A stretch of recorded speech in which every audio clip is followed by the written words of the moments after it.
Hello everyone. In this video, you will learn how to create new console core project using .NET 6. First, launch Visual Studio 2022. Once you launch this IDE, you will get an option Create a new project. Click on this. We'll be creating a simple console app. In this All Languages drop-down menu, I'll select C# language. You can select other languages if you are using so. Then click on this console app and then click on next. It will ask you for project name. So I'll give console app. Location is where this project will be saved and then click on next here. You can notice here since I have installed Visual Studio 2022 .NET 6 by default it has got installed. So this is the current version of .NET. Then click on create. It's creating a project. So this is our IDE and it is called Workspace where you will be writing your code. Here if you observe new console project template in .NET 5,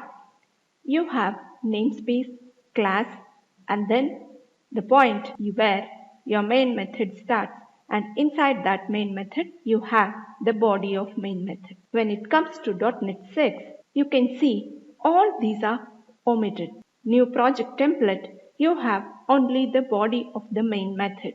You do not have any class or namespaces. So .NET 6, in which compiler automatically creates or takes care of namespaces, we are using for console.writeline and the classes will be created automatically. You need not to mention that explicitly.